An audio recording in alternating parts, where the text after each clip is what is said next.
नमस्कार दोस्तों, आप सभी का स्वागत है हमारे YouTube channel freedom education hub India में। तो दोस्तों, अपन ने पिछले वीडियो में कवर किया था जो राजस्थान की लोक कलाएँ उनके बारे में अपन ने विस्तार पूर्वक अध्ययन किया था। अपन जो राजस्थान जीके पढ़ रहे हैं वो आरएस लेवल के हिसाब से पढ़ रहे हैं दोस्तों। आपका पूरा आरएस का जो पेपर है उसे अकॉर्डिंग दोस्तों मैं आपको राजस्थान जीके कवर करवाऊँगा। मैं जो जिस प्रकार से जीके कवर करवा रहा हूँ उससे आपके सभी जो भी महत्वपूर्ण बिंदु हैं दोस्तों और जो महत्वपूर्ण टॉपिक है अपने राजस्थान जीके के वो सभी कंप्लीट हो जाएंगे दोस्तों। तो आज की इस वीडियो के माध्यम से मैं आपको कंप्लीट करवाने वाला हूं जो राजस्थान के वाद्य यंत्र हैं। यहाँ से क्वेश्चन दोस्तों एग्जाम में पूछा जाता है, वो आरएस का एग्जाम हो या कोई सा भी अन्य एग्जाम हो दोस्तों राजस्थान का, उसमें वाद्य यंत्रों से संबंधित 1 या 2 प्रश्न पूछ लिए जाते हैं। और ये टॉपिक ऐसा है दोस्तों जो थोड़ा डिफिकल्ट पड़ता है याद करने की दृष्टि से, तो मैं इसे थोड़ी आसान माध्यम से आपके सामने प्रस्तुत करूँगा। आपको अच्छे से सारे वाद्य यंत्र याद हो जाएंगे। वीडियो के एंड में अपन जो क्वेश्चन आए हैं दोस्तों अभी तक के एग्जाम में वाद्य यंत्रों से, उनको भी कवर करेंगे। तो वीडियो के एंड तक बने रहिए और आपको ये टॉपिक क्लियर हो जाएगा। ठीक है, तो स्टार्ट करते हैं भाई। तो अपन पढ़ेंगे दोस्तों आज राजस्थान के वाद्य यंत्र। तो सबसे पहले वाद्य यंत्र को ये जो हैं राजस्थान के उनको 4 भागों में बांटा गया है। सुशीर वाद्य यंत्र, घन वाद्य यंत्र, ताल वाद्य यंत्र और तत्वाद्य यंत्र। चारों का अपन अच्छे से अध्ययन करेंगे। सबसे पहला जो वाद्य यंत्र आता है अपने पास वो आता है दोस्तों सुशीर वाद्य यंत्र। अब सुशीर वाद्य यंत्र क्या होता है भाई? वे वाद्य यंत्र जिन्हें फूंक कर बजाया जाता है। ऐसा कोई सा भी वाद्य यंत्र जिसे आपको फूंक कर बजाया जाना हो तो वो समझ लेना कि वो सुशीर वाद्य यंत्र है। ठीक है, तो सुशीर वाद्य यंत्र की परिभाषा याद रखिएगा, वे वाद्य यंत्र जिन्हें फूंक कर बजाया जाता है। ओके, अब अपने पास कौन कौन से सुशीर वाद्य यंत्र आते हैं उन्हें अपन देखते हैं। तो आप देखिए दोस्तों, इन्हें आसान तरीके से कैसे याद कर सकते हैं। इसमें 2 लाइनें दी हुई हैं मैंने, इसी प्रकार से आप रजिस्टर में नोट डाउन कीजिएगा जैसे मैं बताऊंगा। अब देखो 2 लाइनें क्या हैं भाई, अच्छे से याद हो जाएगी आपको 1-2 बार प्रैक्टिस करोगे तो स्टेटमेंट जो है अपना याद करने का वो है भाई, अले बाबा सुर में तू ही, मोर संग साथ नाचता है, इस कारण भीम साहब भी नाचेगा। भाई कोई है, कोई बाबा है, ठीक है, उस सुर में क्या कर रहा है, किसी के साथ नाचता है। तो अब वो बोल रहे हैं कि मेरे साथ भीम साहब भी नाचेगा। इस तरीके से आप इसे याद रख सकते हो। तो स्टेटमेंट क्या हो गया भाई, अले बाबा सुर में तू ही, मोर संग नाचता है, इस कारण भीम साहब भी नाचेगा। ये स्टेटमेंट है याद करने की दृष्टि से। बाकी आपको अच्छे से ऐसे ही याद हो जाते तो कर लीजिएगा, बाकी इसके थ्रू करोगे तो अच्छे से आपको याद हो जाएंगे सारे नाम। अब देखो भाई, अले से क्या याद रखोगे भाई आप, अलगोजा। जो अलगोजा है अपने पास वो सुशीर वाद्य यंत्र है। ठीक है, सेकंड है भाई बा से, तो बा से आप याद रखोगे बांसुरी। बांसुरी आपने देखी होगी दोस्तों, फूंक कर ही बजाते हैं। फिर अगला जो बा है उससे याद रखोगे आप बाकिया। सुर से क्या याद रखोगे भाई, सुरनाई। में से क्या याद रखोगे आप, मसक। तुई से क्या याद रखोगे भाई, तुरई। मोर से आपको 3 नाम याद रखने हैं, मोरचंग, मुरली या मुल्ला। ठीक है, ये मुरली मुल्ला एक ही नाम है दोस्तों, तो मोरचंग और मुल्ला आपको नाम याद रखना है मोर से। तो अभी तक इस लाइन से कौन कौन से वाद्य यंत्र कंप्लीट हो गए भाई अपने, देखिए एक बार और रिपीट कर रहा हूँ, अले बाबा सुर में तू ही, मोर संग नाचता है। तो यहाँ तक क्या हो जाएगा अपने पास, अलगोजा हो जाएगा, बांसुरी हो जाएगी, बांकिया हो जाएगा, सुरनाई हो जाएगा, मसक हो जाएगा, तुरई, मोरचंग, मुरली या मुल्ला। ये सभी क्या हैं, सुशीर वाद्य यंत्र हैं, इन्हें फूंक कर ही बजाया जाता है। ओके, जो अलगोजा है राजस्थान का वाद्य यंत्र है, ये भी आप याद रखिएगा। ठीक है, अब अगली जो लाइन है अपने पास ट्रिक की वो क्या है भाई, संग साथ नाचता, इस कारण भीम साहब भी नाचेगा। संग से आप क्या याद रखोगे भाई, सिंगी। सिंगी भी एक वाद्य यंत्र है जिसे फूंक कर बजाया जाता है। ठीक है, अगला जो वाद्य यंत्र आता है साथ से आप क्या याद रखोगे, इसे बिल्कुल इग्नोर कर देना, साथ से याद रखना आप सतारा।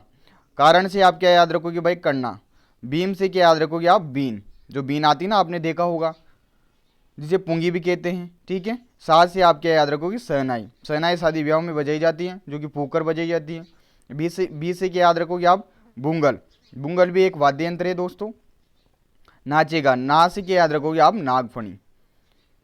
ठीक है, तो हो गए भाई सुशीर वाद्य यंत्र कौन कौन से हो गए, अलगोजा, बांसुरी, बांकिया, सुरनाई, मसक, तुरई, मोरचंग, मुरली या मुल्ला, सिंगी, सतारा, करना, बीन या जिसे पुंगी भी कहते हैं, सहनाई, बुंगल, नागफणी जिसे नड़ भी कहते हैं। ठीक है, तो ये सभी क्या है अपने पास सुशीर वाद्य यंत्र है दोस्तों, और जिन्हें फूंक कर बजाया जाता है। आ गया समझ में पूरा। इसे ऐसे कैसे आप लिखना, 1-2 बार आपको प्रैक्टिस करना, आपको अच्छे से नाम याद हो जाएंगे। बाकी जब क्वेश्चन करेंगे तो क्वेश्चन के माध्यम से और आपको अच्छे से ये क्लियर हो जाएंगे। ठीक है, आगे चलें, आगे चलते भाई। अगला जो वाद्य यंत्र आता है अपने पास दूसरे नंबर का, वो आता है भाई दोस्तों घन वाद्य यंत्र। तो घन वाद्य यंत्र क्या होते हैं भाई? वे वाद्य यंत्र जिनमें चोट या आघात से स्वर उत्पन्न किए जाते हैं। मतलब ऐसा कोई सा वाद्य यंत्र है जिस पर आप चोट करते हो तो वो स्वर उत्पन्न करता है, ऐसे वाद्य यंत्र अपने पास घन वाद्य यंत्र कहलाते हैं। परिभाषा इंपॉर्टेंट है, जनरली ऊपर से भी क्वेश्चन पूछ लिया जाता है एग्जाम में, डेफिनेशन से भी, ठीक है। वो मैं बताऊंगा किस प्रकार से क्वेश्चन आया है एग्जाम में। अब देखो भाई, घन वाद्य यंत्र याद करने आपको, तो आपको 2 लाइनें याद करनी पड़ेगी जिसमें आपके सारे वाद्य यंत्र आपको अच्छे से याद हो जाएंगे। क्या है भाई स्टेटमेंट अपने पास? ट्रिक है अपने पास, घंटा घर में थाली माज करताल। कोई घंटा घर है, वहां पर थाली माजनी है करताल से, ठीक है, क्योंकि घड़ा चरी भरने की है हड़ताल। अब हड़ताल चल रही है भाई घड़ा चढ़ी भरने की, तो इसलिए वहां पर घंटा घर में थाली माजना पड़ेगा। तो इसी तरीके से आप याद कर सकते हो कि घंटा घर में थाली माज करताल, क्योंकि घड़ा चढ़ी भरने की है हड़ताल। आसानी से याद हो जाएगी दोनों लाइनें, आपको कोई परेशानी नहीं आएगी, ठीक है। अब याद करते हैं कि इनसे कौन कौन से अपने पास वाद्य यंत्र बनते हैं। घंटा से आप क्या याद रखोगे वो भाई? घंटा और घड़ियाल, ये वाद्य यंत्र है। घंटा जिसपे चोट करते हैं अपन, देखा होगा आपने, और एक और होता है अपने पास घड़ियाल। तो ये दोनों आपको याद रखना है घंटा से। तो घंटा घड़ियाल घन वाद्य यंत्र होते हैं। घर से आप क्या याद रखोगे भाई? गुरालिया, गुरालिया भी घन वाद्य यंत्र है अपने पास। में साइलेंट कर देना बिल्कुल। थाली से, अब देखो थाली में था से क्या याद रखोगे आप? थाली, थाली भी तो बजाते हैं ना भाई। थाली किससे बजाते हैं? चोट दे के ही बजाते हैं। तो कौन सा वाद्य यंत्र हो जाएगा? घन वाद्य यंत्र हो जाएगा। अब माज से आप 3 वाद्य यंत्र याद रखना, मंजीरा, झांझ और झालर, ठीक है। माँ से तो हो जाएगा भाई मंजीरा, और ज से झालर और झांझ हो जाएगा। तो मंजीरा, झांझ और झालर ये तीनों भी अपने पास घन वाद्य यंत्र होते हैं। मंजीरा आपने देखा होगा दोस्तों, कीर्तन वगैरह होते हैं उसमें मंजीरा का प्रयोग करते हैं। झालर आपने देखी होगी मंदिर वगैरह में रहती हैं, जिसे अपन क्या बजाते हैं? चोट से ही बजाते हैं, तभी स्वर उत्पन्न होता है। अगला जो अपने पास वाद्य यंत्र आता है घन वाद्य यंत्र, वो आता है करताल। तो करताल से आपको डायरेक्ट करताल ही याद रखना है। एक बार रिपीट कर रहा हूं मैं। घंटा से क्या याद रखोगे भाई? घंटा घड़ियाल। घर से क्या याद रखोगे? गुरालिया। में साइलेंट रखोगे ताली में ता से क्या याद रखोगे भाई? थाली, ठीक है। माँ से क्या याद रखोगे? मंजीरा। ज से आपको याद रखना है झांझ और झालर। करताल से आपके करताल हो जाएगा। हो गए याद भाई सारे? इसको ऐसे कैसे लिखना आप 1-2 बार, आपको याद हो जाएंगे। अब अगली जो ट्रिक है अपने पास, उसका यूज करके अपन देखते हैं कौन कौन से वाद्य यंत्र अपने को याद हो जाते हैं। अब अगला जो स्टेटमेंट है, क्योंकि घड़ा चरी भरने की है हड़ताल। क्योंकि को तो बिल्कुल साइलेंट कर देना है। घड़ा से आप क्या रखोगे? घड़ा, घड़ा होता है उस पर भी चोट करते हैं तो वो आवाज उत्पन्न करता है, यानी कि घन वाद्य यंत्र हो गया। चरी से क्या याद रखोगे आप? चिमटा और रमजोल। रमजोल एक तरह से अपने आभूषण भी होता है पैर का, ठीक है। तो च से चिमटा हो गया और री से रमजोल हो गया, ठीक है। ये भी अपने पास घन वाद्य यंत्र है। भरने से आप ब से क्या याद रखोगे भाई? बरकी। बरकी एक वाद्य यंत्र है जिसे चोट या स्वर से, चोट या आघात से स्वर उत्पन्न किया जाता है जिसमें, ठीक है। तो बरकी हो गया। की साइलेंट रखोगे। है से क्या याद रखोगे? हाकल। और हड़ताल से आपको इजीली याद हो जाएगा करताल। तो भाई कौन कौन से हो गए? घड़ा, चिमटा, रमजोल, बरकी, हाकल, करताल, ठीक है। जो मैंने अंडरलाइन कर रखे हैं ये सभी इनसे क्वेश्चन पूछा हुआ है, इसलिए मैंने अंडरलाइन कर रखी है ताकि ये आपको हाईलाइट हो जाए और आप इनको अच्छे से याद कर लो। तो ये थे भाई दोस्तों अपने घन वाद्य यंत्र। 2 प्रकार के वाद्य यंत्र हो गए, सुशिर वाद्य यंत्र जिन्हें फूंक कर बजाया जाता है, घन वाद्य यंत्र जिनमें चोट द्वारा स्वर उत्पन्न किया जाता है। सभी की ट्रिक बता दी मैंने, आप अच्छे से नोट डाउन कर लेना, याद हो जाएगा। आगे चलिए भाई, आगे चलते हैं। अब अगला जो प्रकार आता है अपने पास वो आता है दोस्तों ताल वाद्य यंत्र, जिन्हें अवनत वाद्य यंत्र भी कहा जाता है। अवनत और ताल एक ही हैं। अब देखो इनकी परिभाषा देखते हैं कि ताल वाद्य यंत्र क्या होते हैं अपने पास। तो ऐसे वाद्य यंत्र जिनके ऊपर या जिनके ऊपर क्या होता है? चमड़ा मड़ा होता है दोस्तों। चमड़े के जो भी वाद्य यंत्र होते हैं वो अपने पास ताल वाद्य यंत्र में आते हैं। चमड़ा दोस्तों तत्वाद्य में भी होता है, लेकिन उनमें क्या है? तारों द्वारा स्वर उत्पन्न होता है। कंफ्यूज नहीं होना है, अभी बता दूंगा मैं, आपका सारा डाउट क्लियर कर दूंगा। तो अभी याद रखो कि जो ताल वाद्य यंत्र होते हैं ऐसे वाद्य यंत्र होते हैं जिनके ऊपर चमड़ा मड़ा होता है, जैसे कि अपने पास ढोलक हो गया, ठीक है। अब देखो भाई इसके कौन कौन से वाद्य यंत्र हैं, उन्हें याद करने की कोशिश करते हैं भाई ट्रिक के साथ। देखो भाई, ताल वाद्य यंत्र याद करने हैं तो उसके लिए आप क्या याद रखोगे भाई? ट्रिक है अपने पास कि डेडी मामा डमरू नोच कर धोता है। कोई डेडी का मामा है जो डमरू को क्या करता है? नोच कर धोता है। ये आपको लाइन याद रखनी है, इससे काफ़ी सारे जो ताल वाद्य यंत्र हैं वो आपको याद हो जाएंगे। तो देखिए, डे से क्या याद रखोगे भाई आप? डेरू। ढोलक की तरह होता है ये डेरू, डी से क्या याद रखोगे आप, डफ, ठीक है। तो डेरू डफ ये दोनों भी क्या है अपने पास, ताल वाद्य यंत्र है, ठीक है। मामा से आप याद रखोगे, माँ से याद रखोगे आप मांदल, ठीक है। ये मृदंग के समान होता है, मृदंग अभी बताऊंगा मैं आपको मृदंग कौन सा होता है, ठीक है। तो याद रखना माँ से मांदल, और अगला जो माँ है उससे क्या याद रखोगे आप, मोट। तो मांदल और मोट ये भी अपने पास ताल वाद्य यंत्र होते हैं। जो मांदल हैं दोस्तों ये मिट्टी का बना होता है, और ये एकदम एक तरीके से अपने राजस्थान का प्राचीनतम जो वाद्य यंत्र है, ठीक है, मांदल। अगला याद रखना आप डमरू, तो डमरू से डमरू ही हो जाएगा भाई। डमरू देखा है शंकर भगवान के पास भी होता है, चमड़ा होता है ना उसके ऊपर मंडा हुआ रहता है, ठीक है। नोज से क्या याद रखोगे भाई, नोनत और चंग, ठीक है। नोज से क्या याद रखोगे आप, नोज से तो हो जाएगा नोनत और च से हो जाएगा चंग। चंग एक तरीके से अपने पास जब लोक नृत्य पढ़ेंगे अपन तो उसमें भी आता है अपने पास चंग, जो शेखावटी क्षेत्र का नृत्य हैं, तो उसी से आप ध्यान रखना। तो चंग अपने पास नृत्य भी हैं और वाद्य यंत्र भी है, ठीक है। तो नो से क्या हो जाएगा नोनत और च से हो जाएगा चंग। कर से क्या याद रखोगे भाई आप, कमर, कमर भी एक वाद्य यंत्र है, ठीक है। दोता है, तो दोता है से क्या याद रखोगे आप, दो से याद रखोगे दोसा, ठीक है। ता से तासा, तासा का देखा होगा आपने तासा। तो यहाँ पर कौन कौन से हो जाते हैं, डेरू, डफ, मांदल, मोट, डमरू, नोनत, चंग, कमर, दोसा, तासा, ये सभी अपने पास तालवाद्य यंत्रों के उदाहरण हैं, ठीक है। इस लाइन से आप अच्छे से इन्हें याद कर सकते हो, एक बार प्रैक्टिस करोगे ना तो अच्छे से आपको नाम याद हो जाएंगे। इसके अलावा कौन कौन से हैं भाई, मर्दंग हैं, डोल हैं, ढोलक हैं, नगाड़ा हैं, नगाड़ा को नकारा भी कहते हैं, ठीक है। तो ये अलग से आप इजीली याद हो जाएंगे, इसलिए ट्रिक में मैंने ये ऐड नहीं किए। मर्दंग, डोल, ढोलक, नगाड़ा, ठीक है। डोल ढोलक के बारे में आप जानते हो, नगाड़ा भी आप जानते हो, जब मोहर्रम निकलते हैं तो नगाड़ा को बजाया जाता है, ठीक है। अब जो मर्दंग हैं दोस्तों, ये पकावज, ये भी एक वाद्य यंत्र है पकावज, ठीक है, जो कि सर्वाधिक प्राचीन वाद्य यंत्र है ताल वाद्य यंत्रों में, पकावज। तो इसी की तरह ये मर्दंग होता है। तो मर्दंग का अन्य नाम क्या हो जाएगा दोस्तों, पकावज। तो याद रखना मर्दंग, डोल, ढोलक, नगाड़ा ये सभी अपने पास ताल वाद्य यंत्र हैं। ये ऐसे वाद्य यंत्र है दोस्तों जिनके ऊपर चमड़ा मड़ा होता है, ठीक है। आगे समझ में भाई, ताल वाद्य यंत्र हो गए कंप्लीट। आगे चलिए, अगला आता है अपने पास तत्वाद्य यंत्र।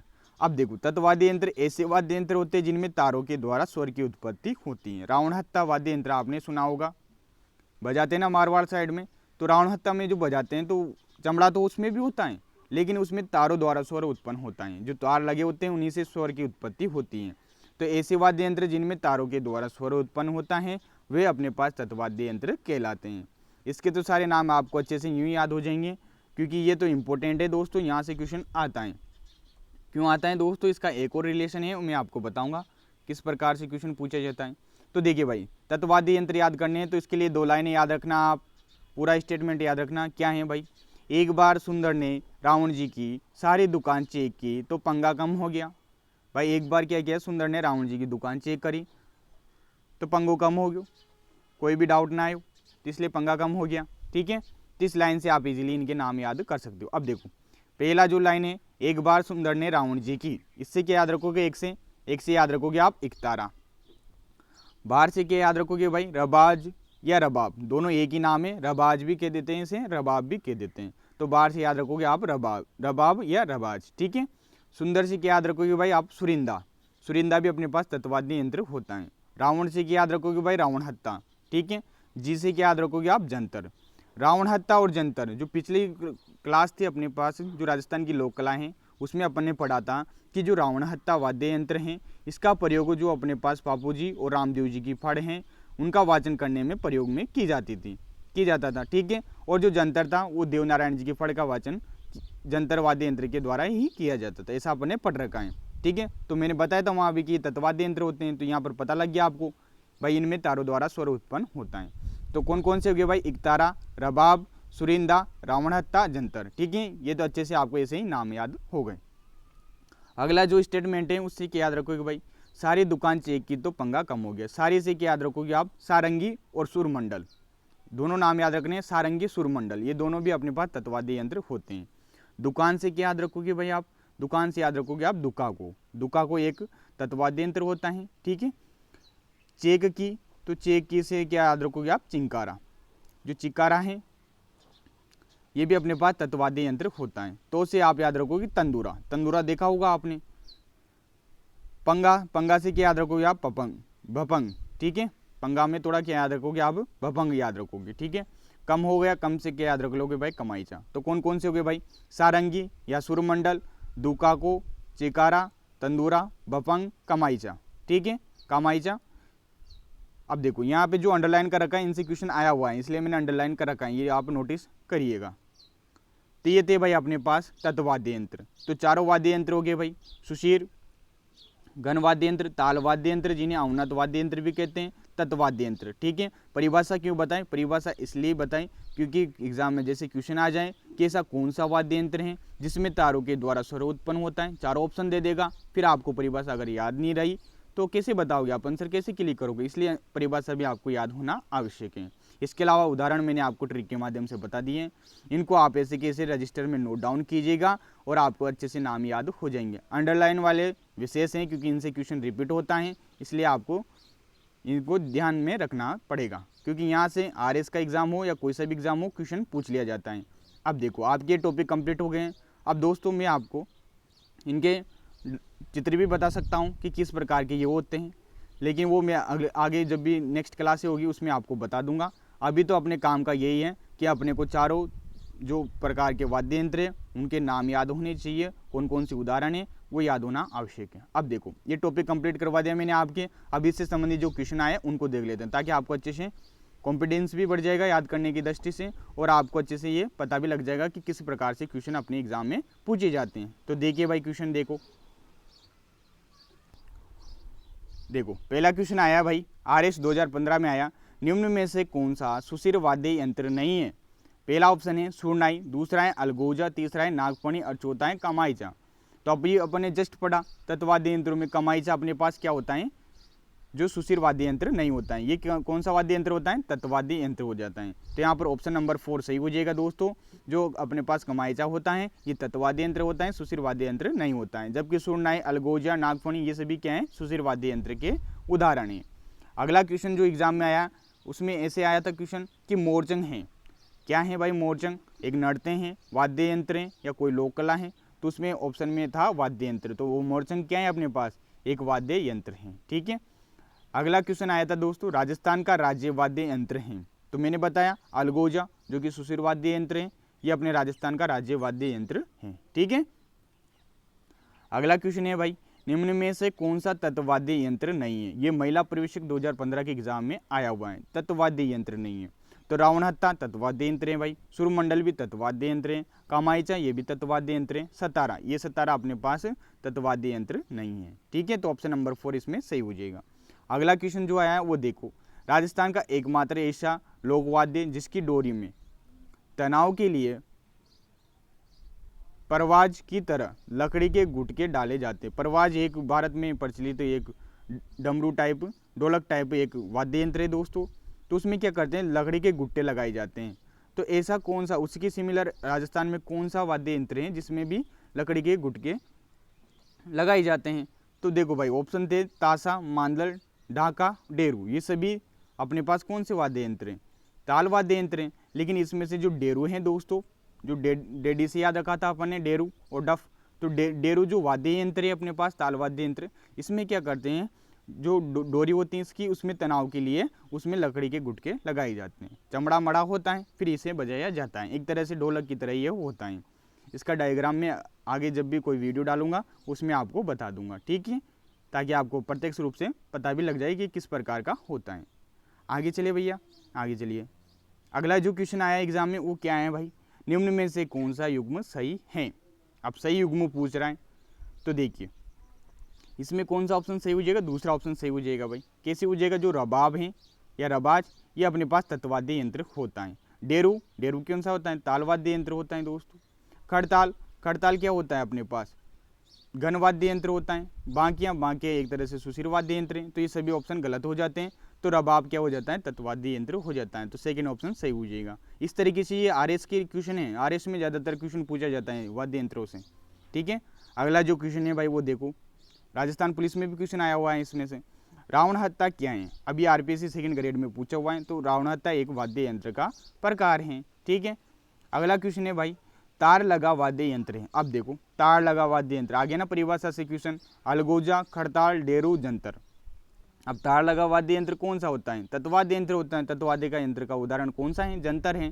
तो कौन सा ऑप्शन सही हो जाएगा? 4 ऑप्शन सही हो जाएगा। तो जंतर अपने पास तार लगा वाद्य यंत्र होता है। अगला क्वेश्चन है भाई, निम्न में से कौन सा तत्वाद्य यंत्र नहीं है? अब तत्वाद्य यंत्र कौन सा नहीं है इनमें से ये बताना है। राउंड हत्ता है, जंतर है, कामायचा है। यहाँ पर कौन सा ऑप्शन सही हो जाएगा? अलगोजा। अलगोजा क्या है? सुशिर वाद्य यंत्र है। तो ऑप्शन नंबर 3 इसमें सही हो जाएगा। ओके, आगे चलिए भाई, आगे चलते हैं। निम्न में से कौन सा वाद्य यंत्र फूंक कर नहीं बजाया जाता है? ये भी परिभाषा से क्वेश्चन आया, फूंक कर नहीं बजाया जाता है। तो अपने पास जो करताल है ये फूंक कर नहीं बजाया जाता है। तो इसमें ऑप्शन नंबर 4 सही हो जाएगा। ये क्या है? घन वाद्य यंत्र है, चोट के द्वारा इसमें स्वर उत्पन्न किया जाता है। जबकि अपने पास नागफणी, मोरचंग, मुरला ये सभी क्या है? सुशिर वाद्य यंत्र है जिन्हें फूंक कर बजाया जाता है। तो यहाँ पर ऑप्शन नंबर 4 सही हो जाता है। अगला क्वेश्चन है भाई, बड़े आधे नारियल के खोल पर चमड़ा मढ़कर बनाए जाने वाला राजस्थान का अति प्राचीन व बहुप्रचलित प्रसिद्ध तत्व लोक वाद्य यंत्र है। ऐसा वाद्य यंत्र जिसको आधे नारियल के खोल पर चमड़ा मढ़कर बनाया जाता है, जो कि राजस्थान का अति प्राचीन और बहुप्रचलित तत्वाद्य यंत्र है। तो कौन सा है भाई? वो राउंड हत्ता ही है। ठीक है, राउंड हत्ता इंपॉर्टेंट है क्वेश्चन, ध्यान रखिएगा। अगला क्वेश्चन है भाई, सागवान तथा रोइडा की लकड़ी से बनाए जिसमें 27 तार होते हैं वाद्य यंत्र। ऐसा वाद्य यंत्र जिसमें भाई 27 तार होते हैं और सागवान और रोइडा की लकड़ी से बनाया जाता है, तो वो होता है अपने पास सारंगी। ठीक है, याद रखिएगा। अगला क्वेश्चन है भाई, अवनत जिन्हें क्या बोलते हैं? ताल वाद्य यंत्र भी कहते हैं। तो ताल वाद्य यंत्रों में सर्वाधिक प्राचीन व महत्वपूर्ण वाद्य यंत्र हैं, तो वह है भाई मृदंग। बताया था मैंने, मृदंग जो कि मिट्टी का बना होता था, जो कि जो पकावज होता है उसी की तरह होता है। तो मृदंग को पकावज भी कहा गया है। तो मृदंग या पकावज। ठीक है, तो ये थे भाई क्वेश्चन जो वाद्य यंत्रों से अपने राजस्थान के विभिन्न एग्जामों में पूछे गए थे। हो गया क्लियर भाई?